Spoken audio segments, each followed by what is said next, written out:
The NFL done lost their ever-loving mind. Now, I know I'm a couple days late to this one. I've been having to handle some other things, but we damn sure we're going to address the fact that the NFL is calling one of CeeDee Lamb's celebrations a quote-unquote violent gesture.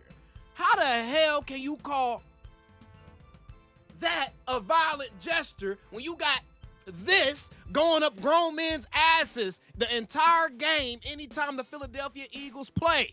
Man, let's get into this one. And apparently, Jerry has taken quite a liking to one very top-rated draft prospect.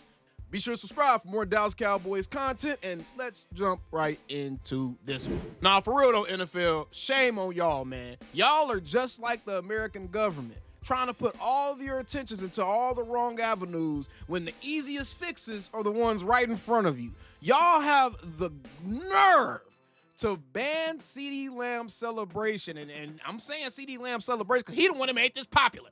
Y'all have the nerve to ban CeeDee Lamb celebration in Rule 12, Section 3, Article 1D. Section 3, Unsportsmanlike Conduct. Article 1, Prohibited Acts. There should be no unsportsmanlike conduct. This applies to any act which is contrary to the generally understood principles of sportsmanship. Such acts specifically include, amongst others, any violent gesture which shall include, but not be limited to, a throat slash, simulating firing, or brandishing a gun, or using the nose wipe gesture, or an act that is sexually suggestive or offensive. NFL, how in the Jiminy Cricket is a nose wipe gesture at all on the same level as anything else that you put in the same damn sentence, man? Throat slash, simulating firing, brandishing a gun, bang, bang, and then nose swipe. I got a common code. Because that's, as far as y'all know, I know y'all ain't hip to the hip-hop culture as far as the actual meaning of that. But as far as y'all know, man, CeeDee just saying, hey, man, I'm sick with it. What are we talking about? He's signaling a first down using this gesture. What is happening right here? And y'all can kind of see the gesture being shown right there. He's signaling a first down. And y'all are calling this a violent gesture? Really, NFL? Really? When you sit here and you got kids watching y'all league, and every single Sunday, every time the Eagles play, you got all these innocent, unsuspecting children having to sit here and watch this man's prostate be tickled every single fourth down, bruh. And y'all talking about some nose wipe. Do y'all not see this human mass of meat right here in the middle of the field? Pause if necessary, which is not necessary because all the pauses need to go on this situation. Do y'all not see this meat grinder right here? Y'all literally got teams doing stuff that is going to lead to dudes having neck stingers and neck issues and back issues. And this has to be right here. This has to be more damaging to the game than that. Come on, man. Come on. Hey, we already know what time it is, Cowboys fans. Hey, Cowboys fans, we already know what time it is, y'all. It ain't going to be our year. The NFL already letting us know right now. They letting us know. They letting us know. They messing with us preemptively. They letting us know. But in all seriousness, though, CeeDee Lamb did address this, and he did say he got something in the works, right? He said, shaking my head, I have plenty in mind, with a little annoyed face or whatever. So we're going to see what CeeDee going to give to us next season. Pause again if necessary. But I want to get into the second part of today's show, and that's the fact that Diana Russini, yes, the very same one that said the Cowboys are out on Cooper Kupp, Diana Russini has a report concerning Jerry Jones really liking Travis Hunter. And before we even take a listen to this, y'all, I'm going to say this right now. No, I am not about to allude to the fact that I think the Joneses really are about to make a trade for a Travis Hunter, but we are about to have a fun discussion of what that may look like and what I think the implications of that would actually mean for this franchise, because it's a little bit deeper than just trading for Travis Hunter and trying to compete. So let's go ahead and get right into this reaction real quick, because let's see what Russini's spilling on the table this time. Because last time, boy, she got blown up by Jane.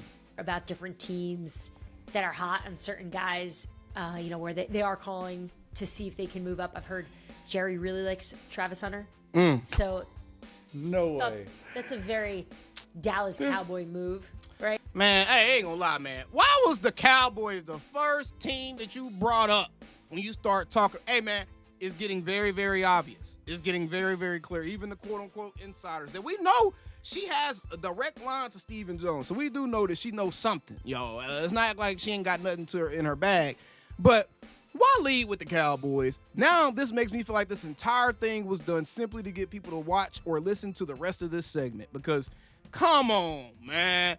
Come on. I know there's been more teams talking than just the Cowboys. So will you bring them up first?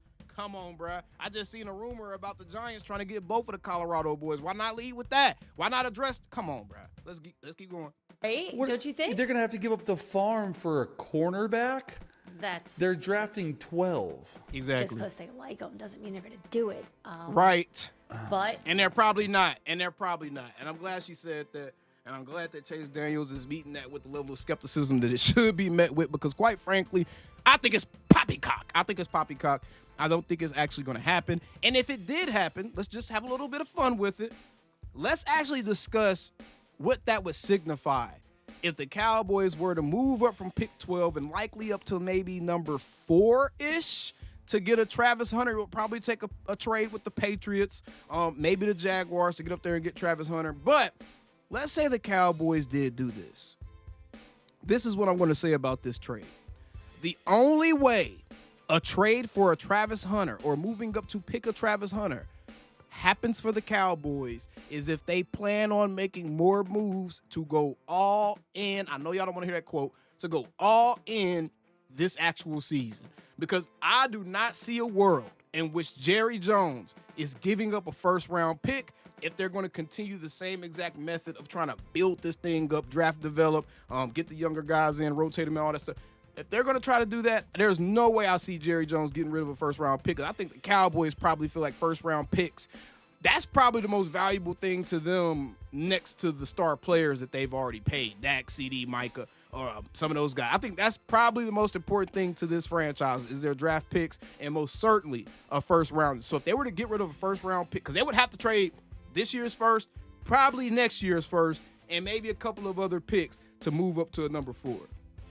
The only way I see them doing that is if Jerry made up in his mind, we're going to go get Travis Hunter. He's going to help us in that cornerback room. He's going to be our second wide receiver. We're going to go get Jair Alexander. He's going to help us in that cornerback room so that way we don't have to play Travis Hunter in spots. And then we're going to go ahead and supplement the rest of this team and make sure that we are ready to compete for the next season or two without having to rely on any other draft picks. That's the only way I see this happening. Other than that, there's no way I see the Joneses or Jerry or Steven, more importantly, Steven, allowing something like this to happen, which would most certainly make them have to empty their draft cupboards, which is their primary vehicle to building their team.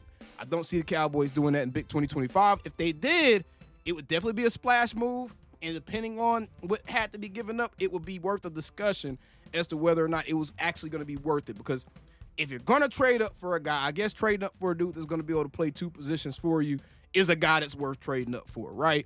But I think it would take next year's first 100%, and you would have to make sure that next year's first you're trading to the Patriots, it's a late 20s, early 30s pick. You would have to make sure you have a deep playoff run, Jerry Jones, so that pick doesn't sting as much as it possibly could. If you had a middle-of-the-pack type of season or a bad season, and you end up having like a top 10 type of pick, yeah, then that's going to look real, real bad. It's going to really sting. So there will be so much to have to happen to make me believe that this is actually on the table or a possibility. So as of right now, just rumors, just people trying to keep the lights on, and I can dig it because me talking about y'all trying to keep the lights on helped me keep the lights on. So how about them Cowboys?